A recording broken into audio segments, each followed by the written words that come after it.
Hi guys, хар самбараа тавтай морил та бүхэндээ энэ өдрийн мэндийг хүргэе. За өнөөдрийн та нартай ярих хэрэг бол олон жил нуугдсан харилцаа, алга болсон буу болон нэг хүний өхөл. Нам гүмхэн хотын нэгэн оффист нэг эрэгтэй толгойдоо буудуулж нас барсан. Хаалга эвдээгүй, танихгүй хүний хурууны хээ байхгүй, алгын зэвсэгч байхгүй. Алуурчин бараг юу ч үлдээгүй юм шиг л харагддаг. Гэтэл хогийн савнаас хитэн хэсэг болгон урсан нэг захиа олддог. Мөрдөгчөд тэр захиаг нийлүүлж уншихад Рандигийн үхэл рүү хөтлөх мөр аллаг болсон өдрөөс биш олон жилийн өмнөөс эхэлсэн нь харагддаг. Тэгээд энэ хэргийн хамгийн бохир нууцуд нэг нэгээрээ ил гарч эхэлнэ. За энэ хэргийн талаар бүгдээрээ ярилцах болно.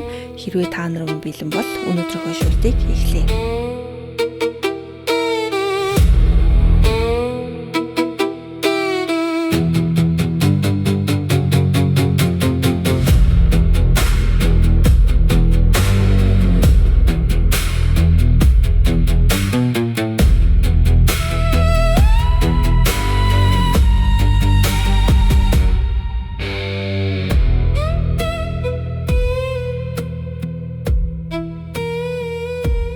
$2010 оны 3 сарын 31-нд 39 настай бас баахан 3 ярьчлаа. Teresa Stone үдээс хойш хэд хэдэн уулзалтаа амжуулаад хот дотор хийх ажлуудаа дуусгасныхаа дараа Missouri мужийн Independence хотод байрлах нөхөр Randy Stone-ийн даатгалын агентлаг руу буцаж очсон. За Randy болон Teresa хоёр энэ агентлагийг хамтран ажилуулдаг бөгөөд олон жилийн турш энэ бизнесээ тогтвортойгоор өсгсөн.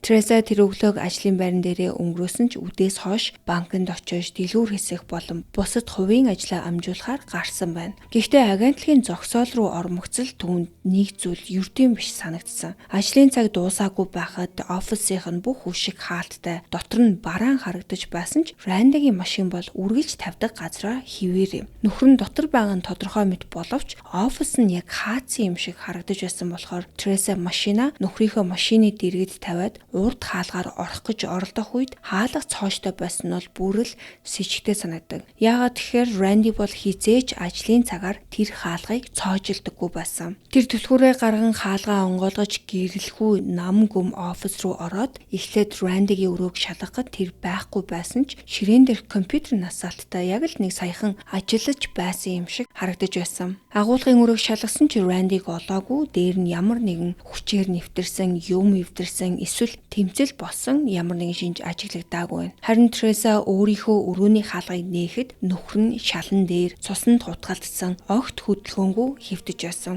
За бүр Randy-гийн чихнээс нь цус гарч арьс нь бол өнгөө алдсан, уруул нь хөхөрцөн байдалтай байсан. За мэдээж айж сандарсан хүн бол шууд л 911 рүү залгах ёстой байтал Teresa хамгийн түрүүнд эцэг их рүүгээ офисын утсаар залгасан. Тэр гадуур ажиллаа хийж байгаад буцаж ирэхэд Randy-г буудуулаад шалан дээр нас барсан байдалтай олдсон гэж эцэгт нь хэлсэн. За харин хариуд нь эцэг нь чи биднэр лөө залгаж байхаар 911 рүү хурдан залгаа гэд таслахад л тэр 911 рүү залгасан. Харин тэр операторд Randy-г шалан дээр ухаангүй хэвтэж байгаа гэд яг юу болсныг мэдэхгүй, магадгүй унтсан ч байж болох юм гэж хэлсэн байгаа. За харин цагдаа нарыг ирэхэд Teresa барилгаас гүйж гараад нэг офицерийнхэн дэргэд сөхөрч уйлж эхэлсэн. За харин цагдаа нар офисын бүх өрөөг нь шалгаж Randy-гаас өөр хүн байхгүй байгааг нь тогтоосон. Randy Stone ойрын зайнаас толгойдоо нэг удаа буудуулсан. Харин цогцсны дэргэд 40 калибрын бууны сумны хонгоо олдсон болохоор мөрдөгчд аллагад ашигласан зэвсгийн төрлийг шууд тогтоосон. Тэд гэмт хэргийн газрыг хамгаалтанд авч, зураг авч, нотлох баримт цуглуулахдаа Randy-гийн цогцсны ойролцоох ширээн дээр байсан 150 орчим долларын бэлэн мөнгө ил хэвээрээ байгааг анзаарсан байна. За агентлагаас ямар ч ийд зүйл алга болоогүй, хаалгыг хүчээр онгойлгосон уул мөрч гэсэн байхгүй байсан болохоор энэ хэрийг бол санамсаргүй дээрэн биш, харин Randy-г хуваараа таньдаг хүн үйлцэн байж болзошгүй гэж үзсэн. Teresa эцэг их рүүгээ залгаснаас хойш Randy нас барсан тухай мэдээ ойр дотныхонд нь асар хурдан хурч заавалгүй төрөл садан болон найз нөхд нь агентлагийн гадаа цугларч эхэлсэн. Тэдний сүмийн номлогч Дэвид болон түүний эхнэр хамт ирж түүнийг хүмүүсээс түр холдуулаад ойролцоох угаалгын өрөөлөд дагуулж орж нүрийг нь усаар шавшиж хэсэгэн хугацаанд ч ихсэн тайвшрах боломж гаргаж өгсөн байна. За удалгүй Тресаг цагдаагийн газарт хүргэж мөрдөгчөд тэр өдрийнх нь хөдөлгөөнийг өглөөнөөс эхлэн минут секунд бүрээр нь нэг бүрчлэн Тресагаар яриулсан. За Треса тэр өглөө Рандитай хамт агентлаг дээрээ ажиллаж байгаад үдээс хойш банк орох дэлгүүр хэсэг зэрэг ажлаар гарсан. Тэр эхлээд банк орж тэндээсээ хит хитэн дэлгүүрээр орж худалдан авалт хийсний нэг нь хувцсны дэлгүүр байсан бөгөөд ойролцоогоор тэндээс 2 цаг 41 минутын үед гарсан нь тогтоогдсон. За хамгийн гол нь Тресагийн ярьсан эдгээр хөдөлгөөнийг худалдан авалтын баримт болон бусад мэдээлэлээр батлах боломжтой байсан болохоор тэр үдээс хойш хаана хэдийд басна нэлээд тодорхой нотолсон байна. Гэхдээ мэдүүлгийн үеэр мөрдөгчдийн анхаарлыг өөр нэг зүйл татдаг. Юу гэхээр Тресагийн ингээд хоолой нь яг уйлж байгаа хүн шиг сонсогдож байсан хэрнээ нүдэнд нь ямар ч нулимс харагдахгүй байсан байгаа. За тэдний мэдүүлэг цаашаа Рандиг буудсан зэвсэг рүү шилжихэд мөрдөгчд түүнийг өмнө нь 40 калибрын гарбуу эзэмшдэг байсныг мэдэж авсан. За харин Тресагаас тэр бүү одоо хаана байгааг асуухад нөхөр нь аль хэдийнэ зарцсан. Гэхдээ яг хэнд зарсныг нь өөрөө мэдэхгүй гэж мэдүүлсэн. За харин энэ хооронд хэргийн газарт ажиллаж байсан мөрдөгчд Рандигийн цогцсноос холгүйхэн байрлах хогийн савнаас хид хитэн хэсэг болгон урж хайсан захиа олсон байгаа. За харин захианы гар бичмлийг Рандигийн оффист байсан бичиг баримтуудтай харьцуулахад таарахгүй байсан төдийгүй агуулгыг нь уншихад бол энэ захиа нь Рандид биш харин Треса зориулж бичсэн төрсөн өдрийн захиа болох нь тодорхой болдог.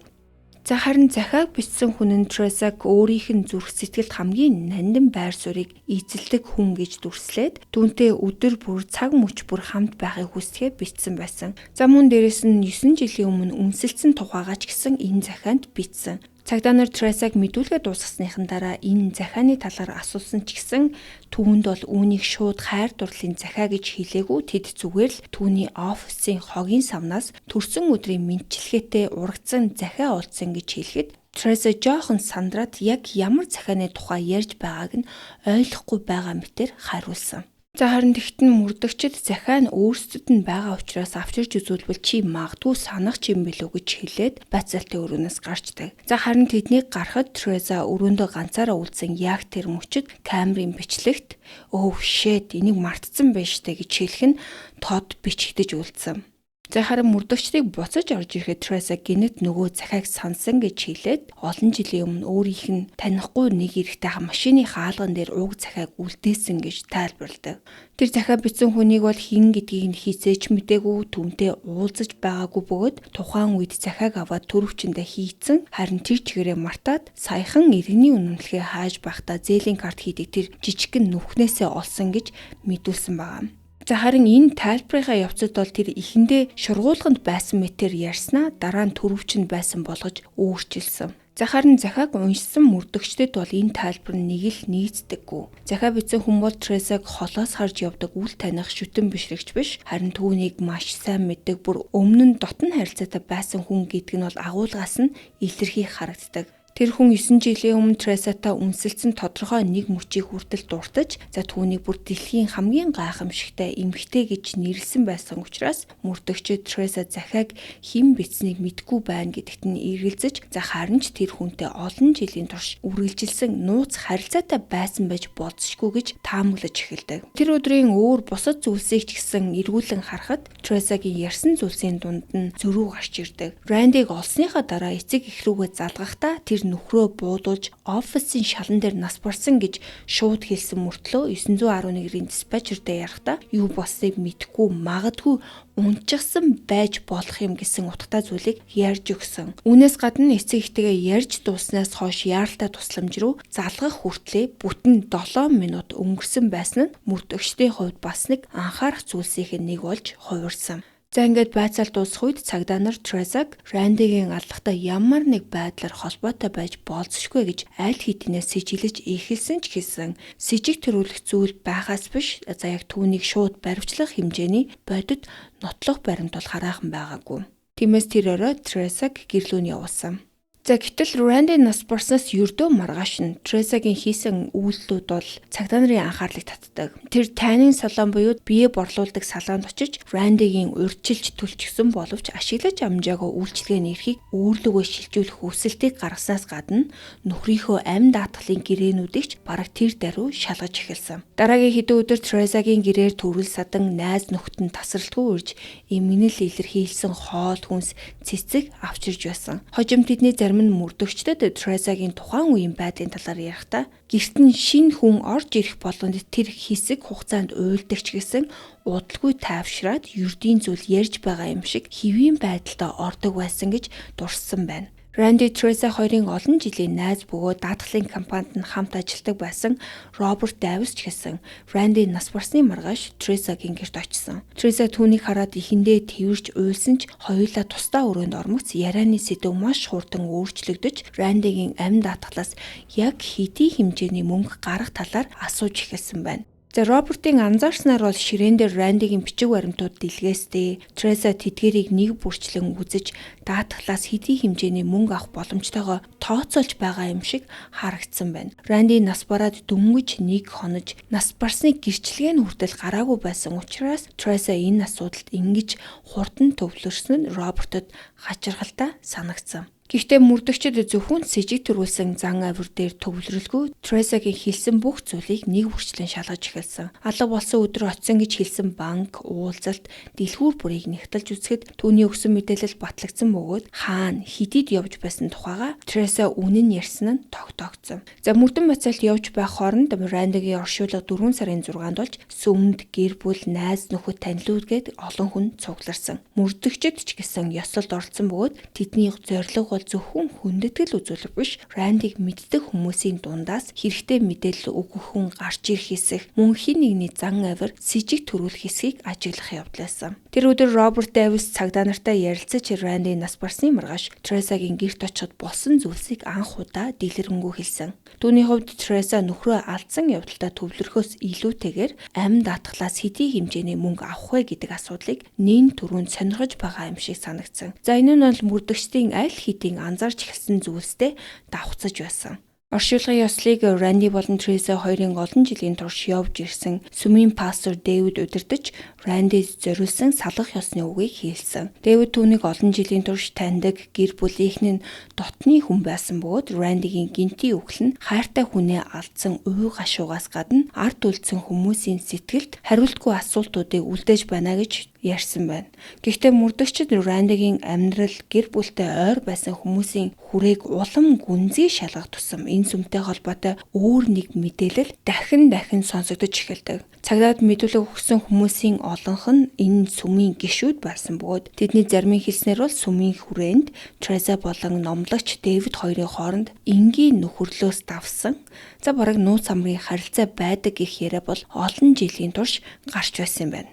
Сүмийн гишүүдийн ярьсан цов яриа болон хогийн самнаас олдсон захиаг нийлүүлэн үзэхэд мөрдөгчд уг захиаг пастор Дэвид бичсэн байж болзошгүй гэж үзэж эхэлсэн. Удалгүй Треза болон Дэвид хоёр бараг 10 жил үргэлжилсэн нууц биеийн харилцаатай байсан нь ил болоход энэ мэдээлэл хэрэгт шинээр хандах гол шалтгаан нь болно. За Треза бол 71 онд Миссури мужийн Канзас Ситид төрсэн бөгөөд бага насаар Рандигийн гэрийн ойролцоо өнгөрөөсөн. Ранди түүнээс 4 насаар ах байсан ч гэсэн Ранди болон түүний ах дүү нар Трезатай хамт тоглож өссөн хоёр гэр бүл бие биеэ маш сайн мэддэг байсан. Ранди ахлах сургуулаа төгсөөд Тэнгисийн явган цэрэгт элсэж 4 жилийн дараа гэртээ иргэн ирэхэд 18 настай бүсгүй болсон байсан. За харин энэ удаа тэд хөршүүдийн хуваар биш эмэгтэй эрэгтэй хүний хуваар болзож эхэлсэн. Ранди Трезаг хошин мэдрэмжтэй нийтэж сонтой гэж боддог байсан. За мөн Рандигийн гэр бүлийнхэн ч гэсэн энэ харилцааг сайшааж байсан. Треза тэдний хувьд багаасаа мэддэг за бараг л гэр бүлийн хүн шиг ойр нэгэн. Хосууд үерхэж эхэлснээс хойш 1 жил хүрэхгүй хугацааны дараа 90 онд гэрэлсэн бөгөөд 91 онд хүүтэй 2 жилийн дараа охинтой болсон.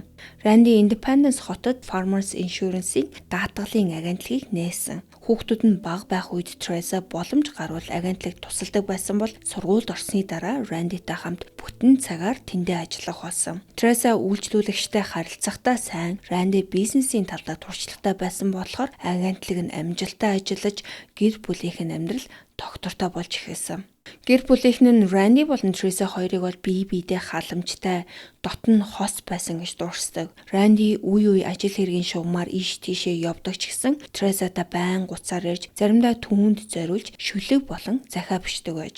Тэдний амьдрал сүм гэдэг бол чухал байр суурийг эзэлдэг. Ранди болон Треса хоёр багаасаа New Hope Baptist сүмд явж өссөн бөгөөд 7 хоногт 3 удаа хүртэл сүмийн үйл ажиллагаанд оролцдог байсан байна. Треса найралтуунд дуулж сүмийн арга хэмжээнүүдэд сайн дураараа тусалж зохион байгуулалтын ажилд нь оролцдог. Ранди харин сүмийн бичиг баримтыг хариуцсан албыг хашиж санхүүгийн хороонд нь ажилладаг байсан бөгөөд өөрийн даатгалын бизнесээс олсон төсөв санхүүгийн туршилт нь энэ үүрэгт хэрэг болдог байсан. Гэтэл 99 онд Дэвид гэх номлогч энэ сүмд шинээр ирснээр нөхцөл байдал өөрчлөгдөж эхэлсэн. Дэвид тухайн үед 39 эсвэл 40 орчим настай эхнэр Кимийн хамт амьдардаг хүүхдүүдтэй байсан гэдэг. Тэр ирч хүчтэй, олон шин санаатай, олонний анхаарал татдаг номлогч байсан болохоор сүмийн гишүүд бол түүнийг маш хурдан эергээр хүлээж авсан. Дэвидийг бол олон эмэгтэй гишүүн сонирхдог байсан. Харин Треса болон Дэвид хоёрын харилцаа бол бусдаасаа өөр мэт санагддаг.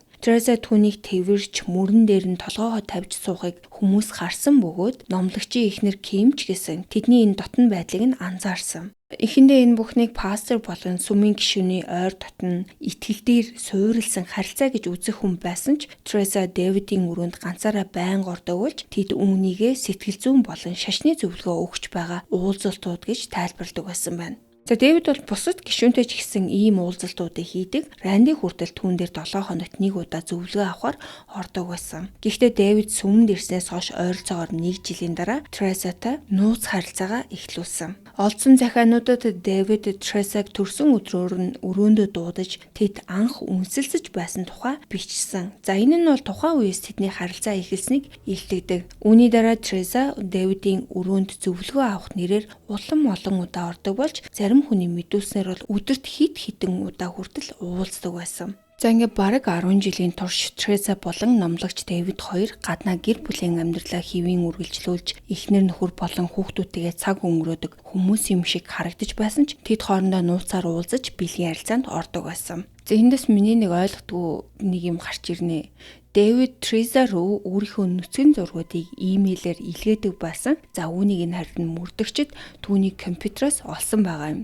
За мөн тэд бие биедээ бэлгийн агуулгатай мессежүүдийг илгээж за уулзах боломж бүрээ ашиглаж нууцаар харилцдаг байсан. За гэхдээ тэдний холбоо бол ингээд зөвхөн бэлгийн харилцаагаар хязгаарлагдаагүй.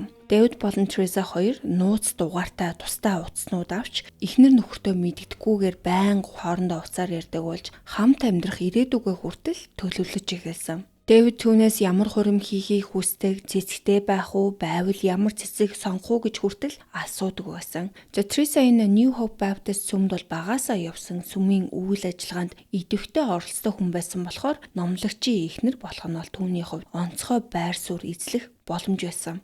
Тэд өөрсдийн гэрлэлтийг дуусгасны дараах амьдралаа төлөвлөж Дэвид сүмийн номлогч хിവэрэ үлдэж Треса түүний эхнэр болно гэж ярилцдаг байсан. Дэвидийн эхнэр Ким нөхрийнхөө яг энэ нууц харилцааг хизээ хэр хэмжээнд мэдсэн тодорхой биш боловч с ิจ төрсөн нэг явдал болсон байдаг. Нэг өдөр Дэвид гэртээ байхдаа гараж руу орох хэрэгтэй гэж хэлсэн. Ким түүнийг юу хийж байгааг асуухад Дэвид гутлаа өмсөж байна гэж хариулсан ч Ким ямар нэгэн зүйл нууж байгааг мэдрээд гараж руу ороход Дэвид харин сандраад нэг зүйлийг нуухыг оролцсон нь. За энэ нь бол түүний нууц дугаартай утсан. Ким угтсан дээр Дэвидийн Треса руу илгээсэн түүнийг санаж байна, уулзмаар байна гэсэн мессежүүдийг нь харсан. За харин энэ явдлын дараа Ким Дэвидийг орхиж яваагүй. Харин Дэвид Тресатай харилцаагаа тасална гэж амлалт өгсөн байгаа. За гэхдээ мэдээж бол амлалтаа хийцээч биелүүлээгүй тэр харилцаагаа үргэлжлүүлж байсан.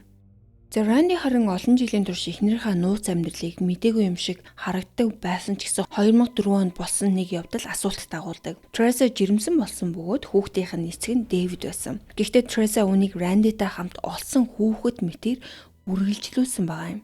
Тухайн үед Ранди тэдний 2 хүүхэд төрсний дараа 90-ад оны ихэр үрийн сувгаа боолгох мэс засал хийлэгдсэн байсан. Түүнээс хойш олон жил Треса жирэмсэн болоогүй учраас мэдээж энэ жирэмслэлт бол сэжигтэл санагдах байсан. За гэтэл Ранди бол жирэмслэлтэнд нь баяртай хандаж хэрэг бурхны хүсэл байсан бол ийм зүйл тохиож болно л гэж бодсон байгаа. За уг нь бол үрийн сувга боолгох мэс засал 100% баталгаатай биш. Харин ажиллагаа амжилттай болсон эсхийг шалгуулахын тулд мэс заслын дараа үрийн шингэний шинжилгээ өгөх ёстой байдаг ч Ранди бол тэр шинжилгээг хизээч өгч байгаагүй. Тиймээс тэр мэс засал нь бүтлгүүцэн л юм байна л гэж итгэсэн байгаа. За гэхдээ Треса үр зуул бичдэг, харин үүнийг өөрийн хийж байгаа зүйл буруу байсны төлөө бурхнаас өгсөн шийтгэл гэж хүлээж авсан. За тэр үеэр Ранди номлогч Дэвид дээр бараг 7 хоног бүр зөвлөгөө авахар очдог байсан. За үүний шалтгаан нь бол Треса Рандиг порно бичлэг үзсэн гэж буруутгаж номлогчтой уулзаж зөвлөгөө авах хэрэгтэй гэж шаардсантай холбоотой. Ранди харин Тресагийн араар тавилтыг мэддэггүй болохоор номлогч Дэвидэд очиж гэрлэлт өөрийн бодол мэдрэмжийн талаар нээлттэйж илүү сайн нөхөр болон аав Кристэд итгэгч хүн болох талаар зөвлөгөө авдаг байсан. За энээсээ болоод Дэвид болон Ранди хоёр ч гэсэн улам дотн болдог. Ранди өөрийн өдрийн тэмдэглэлдээ номлогч Дэвидийг амьдралдаа хамгийн их нөлөө үзүүлсэн хүн гэж бичсэн байдаг. За харин Дэвид болон Треса хоёрын яриа сүүлдээ зүгээр л эхнэр нөхрөөсөө салах тухай биш, харин тэднээс хэрхэн ангижрах тухай болж хувирсан. За тэд Ким болон Рандиг осол эсвэл санамсаргүй хүчирхийллийн хэрэг мэтээр харагдуулах байдлаар хөнөөгөөд дараа нь гэрлэж хоёр гэр бүлээ нэгтгэхээр ярилцаж байсан. Дэвид номлогч хിവэрээ үлдэж Треса пастрын эхнэр болон Рандиг нас барсны дараа Треса авах $800,000 амьд даатгалын мөнгөөр шинэ амьдралаа эхлүүлэхээр төлөвлөсөн. За эхний төлөвлөгөө нь бол Дэвид өөрийн эхнэр Кимийг хөнөх. Тэр Кимийн хүзүүг хуглаад, машин цуулгаж, машиныг хаднаас унгах байдлаар осол мэд харагдуулах төлөвлөгөө бодож олсон ч эцэст нь хэрэгжүүлээгүй. За тэгээд харин анхаарлаа Ранди руу шилжүүлдэг. 2010 оны 3 сарын 16-нд Рандиг алагдахаас 2-7 хоногийн өмнө тэр сүмийн санхүүгийн бичиг баримтыг шалгаж байхдаа асуудал болсон. За Ранди бол сүмийн бичиг баримтыг хариуцсан ажилтан санхүүгийн хорооны гишүүн байсан бөгөөд Дэвидийг сүмийн данснаас өөртөө гаргасан зарим чекийг шалгахад заавал байх ёстой 2 дахь гарын үсэг нь дутуу байдаг байсан. Уг нь бол сүмийн сангаас мөнгө гаргахдаа өөр нэг хүн заавал хянаж гарын үсэг зурх журамтай байсан болохоор энэ нь бол сангийн мөнгийг зөвшөөрөлгүй ашиглахаас хамгаалах тэр тогтолцоо нь байсан. За Дэвидийн өөртөө бичсэн зарим чек дээр 2 гарын үсэг байхгүй байсан нь түүнийг сүмийн мөнгийг зөвшөөрөлгүй авч байсныг харуулдаг. Харин маргааш нь буюу 3 сарын 17-нд Ранди Дэвид рүү имэйл бичиж Нэм гарагийн сургуулийн багш болон сүмийн бичиг баримт хариуцсан албан тушаалаасаа огцорч байгаагаа мэдгдсэн. Тэр цаашид энэ асуудалд оролцохгүй харин гэр бүлийнхээ хамт сүмийг орхино гэж мэдгдсэн байна. За яг тэгэхээр Ранди бол өөрийн нэрийг энэ сүмийн санхүүгийн дуйлантай холбохыг хүсээгүй. Тэр орон нутагтаа танигдсан даатгалын агентлагийн эзэн учраас ийм асуудалд орооцолдвол бизнесийнхээ нэр хүндэд нь нөлөөлнө гэж болгоомжилсан. За номлогч Дэвид харин Рандиг энэ мэдээллийг цагдаад за бүр сүмийн гишүүд эсвэл олон нийтэд тарааж болцсохгүй гэж ойлгосон байгаа. Түүнчлэн Ранди, Треса болон хүүхдүүд нь сүмээс явбал Дэвид, Треса хоёрын нөгөө нууцаар уулзах боломж нь эрс багасах байсан. За ингээд Дэвид эхлээд Рандиг хөнөөхөр шийдсэн. Треса түүнд гэрийнхээ гаражны хаалганы код болон Ранди зэвсүүдэд хадгалдаг бууны сейфний кодыг өгсөн. Дэвид тэднийг эрт орж Рандигийн 40 калибрын гар буг сейфнээс нь аваад энэ зэвсгээ алгандаа ашигласан. 2010 оны 3 сарын 31-нд Треса өглөө Рандитай хамт агентлаг дээрээ ажилласан ч үдээс хойш хувийн ажлаар эрт явсан. Дэвид аллагын явцыг хизээч дэлгэрэнгүй тайлбарлаагүй ч Тресаг байхгүй байх үед агентлагт очиж Рандиг өөрийнх нь гар буугаар толгой руу нэг удаа буудаж хөнөөсөн нь тогтоогдсон. Дэвид дараа нь хөшүүдийг хааж урд хаалгыг цоожилсан. Ингэснээрээ үйлчлүүлэгч орж Рандиг олж харахаас сэргийлэх зорилготой байсан гэж үздэг. Тэр Треса руу офис руу ганцаараа битгий оч гэсэн утгатай мессежийг илгээсэн. За харин Дэвидийн мессежийг авсан Треса Рандиг нас барсныг мэдгдсэн дохио гэж ойлгосон ч гэсэн агентлаг руу очиж түүний цогцыг олсон мэтээр цагдаа дуудсан гэж мөрдөгчд үзсэн. За ер нь болсон явдлын таймыг бол мөрдөгчд нэг ингэж таамагладаг.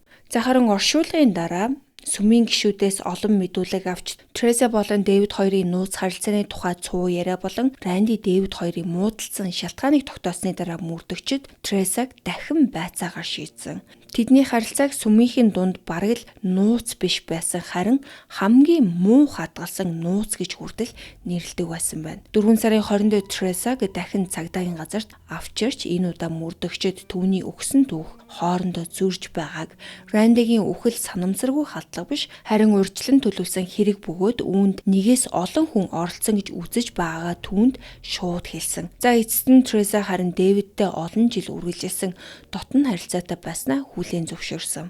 Тэр мөн Рандиг нас барсан өдөр нойлын өрөө рүү орохдоо Дэвидтэй холбоо барихад ашигладаг нууц утсаа ариун цэврийн өрөөний бүхээгт устгасан гэдгээ хэлсэн байна. Харин алгын талаар бүх бурууг Дэвид рүү тогож, Дэвид өөрт нь хит автсан. Тэр харилцаагаа таслахыг оролцсон ч Дэвид залгаж мессеж бичгээ болдоггүй байсан гэх мэтээр тайлбарсан.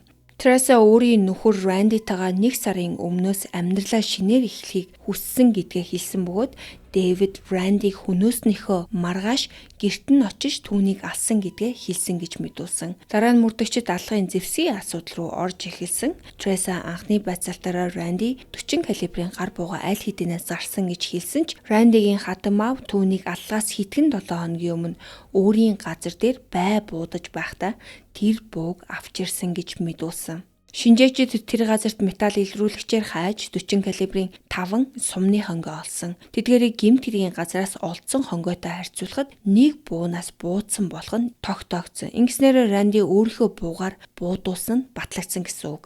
Тэгэхээр Дэвид Рандигийн гэрийн бууны сейфээс тэр зэвсгийг яаж авсан юм бэ гэдэг асуулт үлдсэн. Треса эхэндээ нэг удаа Дэвид гэрт нь байхдаа түүнийг сейф онгойлгохыг харж кодыг нь тогтоосон байх гэж тайлбарсан. Мөрдөгчд Тресагаар Дэвид рүү шууд уцтуулаад за хэрвээ Дэвид түүнд өмнө нь алгаа хүлээсэн бол дахин яриулж дууг нь хурааж авахыг оролцсон. Треса харин Дэвид рүү залгаад болсон бүхнийг мэдмээр байна гэж хэлсэн ч Дэвид уцаар ямар ч хэрэг хүлээсэн зүйл яриаггүй. За харин ингэж ярьж байх хооронд номлогчийн эхнэр Ким утсыг нь аваад Тресаг яагаад нөхөрлүүн залгаад байгааг нь асуухад Дэвид цаанаас нь утсыг нь тасалчдаг. Тэр өдөр Дэвидийг ч гэсэн байцаалтанд авчирсан боловч тэр алга болох үед агентлагаас хотын нөгөө талд оршуулганд явж байсан гэсэн мэдээлэл хэлсэн. За харин дараа нь өмгөөлөгч хүссэн болохоор мөрдөгчд түүнийг тухайн үед баривчлах хангалттай нотлохоогүйгээр явуулсан. Дэвид гэртээ харсныхаа дараа эхнэр болон хүүхдүүдтэй Тресатай харилцаатай байснаа хүлээн зөвшөөрөөд сүмийн номлогчийн ажлаасаа огцрох өргөдлийг бичиж өгсөн. Тэр загталтаа ёс суртахууны алдаа гаргаснаа хүлээн зөвшөөрөөд сүмийн гишүүдээс уучлал хүссэн байна. Хэдхэн 7 хоногийн дараа Дэвид болон Ким хоёр Саут Каролайна муж руу нүүж Дэвид ачааны машины жолоочоор ажиллаж эхэлсэн. За харин 2010 оны 11-р сарын 9-нд Дэвидийг баривчилж Рандиг санаатаагаар хөнөөсөн гэж үзэж 1-р зэргийн хүн амны хэрэгээр буруутгаж Миссури муж руу шилжүүлсэн. Прокурорууд Рандигийн өөрийнх нь буу алгад ашиглагдсныг тогтоосон баллистикийн дүгнэлт Тресад алгаа хүлээсэн гэх мэдүүлэг болон Дэвидийн оршуулганд явж байсан гэх нотлохоог няцаасан гар утасны байршлын мэдээлэлд тулгуурласан. Гар утасны бичлэг түүнийг алга болсон цагт агентлагийн ойролцоо байсныг харуулдаг. Мөрдөгчид Дэвидийг баривчлагдсныхаа дараа за магадгүй Тресагийн оролцооны талаар ярих байх гэж найдаж байсан ч тэр юу ч хэлээгүй. За харин Дэвидийн шүүх хурлын бэлтгэл үргэлжилж байх үед Треса сайн дураараа прокуроруудад Дэвидийг яллахад Тресагийн мэдүүлэг хэрэгтэй байсан ч гэсэн тэдэнд бас Тресаг яллахад мэдээлэл хэрэгтэй байсан. Тиймээс тэд бууны сейфний кодыг дахин асуухад Треса эцэст нь кодыг Дэвидэд өөрөө өгсөн гэдгээ хүлээн зөвшөөрсөн байна. За үүгээр ч дуусаагүй. Треса 2010 оны 3 сарын 16-нд Дэвид рүү Рандиг үхээсэй гэж хүсэж байгаа илэрхийлсэн мессежүүдийг явуулснаа хүлээн зөвшөөрсөн. За энэ бол нөгөө Ранди сүмийн санхүүгийн зөрчлийг олж мэдсэн яг тэр өдөр. Мөрдөгчдийг үзснээр Ранди тэр орой Тресад сүмээс гарч гэр бүлээрээ явах тугаагаа хийлсэн. За харин тэр сүмээс явбал Треса болон Дэвид хоёрын уулзах боломж үндсэндээ тасрах байсан. За харин прокурорууд бол Тресагийн тэр мессежийг үүнтэй холбож тайлбарласан. За ингээд хэрэг огцон мэрэгдэг. Треса зүгээр нэг Дэвидийн эсрэг мэдүүлэг өгч байгаа гэрч биш харин өөрөө сэжигтэн болж хувирсан. Сейфний кодыг Дэвидэд өгсөн. Дээрээс нь Рандиг үхээсэй гэсэн мессеж илгээсэн нь прокуроруудад хангалттай үндэслэл болж Тресаг 1-р зэргийн хүн амны хэрэг үйлдэхээр хуйвилсан хэрэгээр баривчилсан байна. Харин Дэвидийн хэрэг шүүхэд хүрэхээс өмнө өмгөөлөгчд нь тохиролцох саналыг гаргаж Дэвид хүн амны хэргийг хүлээхэд бэлэн байсан ч 1-р зэргийн биш 2-р зэргийн хүн амны хэрэг болгон бууруулахыг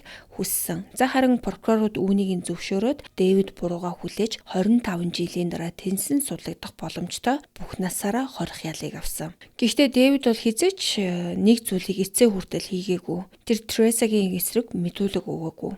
Хүн амны хэрийг өөрөө хүлээсэн мөртлөө Рандиг агентлаг дотор яг юу болж байхад буудсан, алгын бууг хаана нуусан, Треса төлөвлөгөөнд яг ямар хэмжээнд оролцсон талаар юу ч нэмж яриагүй. Тиймээс хэргийн хамгийн чухал хэсгүүд өнөөдрийг хүртэл бүрэн тайлгдаг үйлдсэн. За дээрэс нь Тресаг яллахад прокуроруудын гар дээр байсан хамгийн хүчтэй зүйлсийн нэг нь түүний өөрийнх нь хүлээн зөвшөөрсөн мэдүүлгэд. За тиймээс прокуроруудад Тресад хилцээр санал болгосон. Хэрв тэр хүн амны хэрэг үйлдэхээр хувилзан гин бурууга хүлээвэл хамгийн ихдээ 10 жилийн ял авна. Треса ч гэсэн үүнийг нь зөвшөөрөөд бурууга хүлээсэн. Ял сонсох хурлын үеэр хоёр талын гэр бүлийнхэн үг хэлсэн. Зарим нь Тресад боломжит хамгийн дээд буюу 10 жилийн ял өгөхийг хүссэн бол Ранди болон Треса хоёрын хүүхдүүд шүүгчээс ээжд нь өршөөл үзүүлэхийг гуйсан. Тэд ааваа алдсан нь хангалттай хүнд байсан. Харин одоо ээжигээ алдахыг хүсэхгүй байгаагаа хэлсэн байна. Треса өөрөө ч гэсэн шүүгчид хандаж гаргасан буруу сонголтууд нь амьдралыг нь ийм байдалд хүргэсэнд харамсаж байгаагаа илэрхийлсэн. Эцэст нь Тресад 8 жилийн хорих ялыг оноосон байна.